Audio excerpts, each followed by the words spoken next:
চট্টগ্রামের কর্ণফুলী নদীতে আরেকটি জাহাজের সঙ্গে ধাক্কা লেগে একটি লাইটার জাহাজ ডুবে গেছে।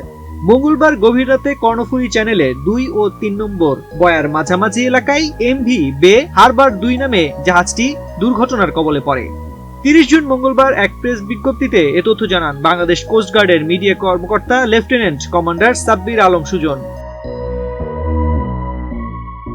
প্রেস বিজ্ঞপ্তিতে বলা হয়, কর্ণফুলী নদীর 18 নম্বর ঘাট সংলগ্ন এলাকায় পাথর বোঝাই এমভি বে হারবার 2 ঢাকা অভিমুখে যাওয়ার সময় এমভি সামুদা 6 নামের আরেকটি লাইটার জাহাজের সঙ্গে মুখোমুখি সংঘর্ষ হয়।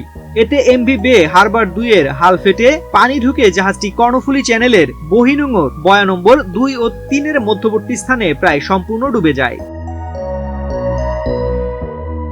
খবর পেয়ে কোস্টগার্ডের সদস্যরা দ্রুত ঘটনাস্থলে পৌঁছে উদ্ধার অভিযান চালান। অভিযানে প্রথমে 8 জন ও পরে আরো 4 জনকে জীবিত উদ্ধার করা হয়। লাইটার জাহাজটি পাথর নিয়ে চট্টগ্রাম থেকে ঢাকার উদ্দেশ্যে যাচ্ছিল বলে জানা গেছে। জায়গা কেনার পর কোনোদিন ভাবিনি বাড়ি দেখে যেতে পারবো। বাবা, তুমি করেছো জমি আর আমি করলাম বাড়ি। এখন থাকবে তোমার নাতি।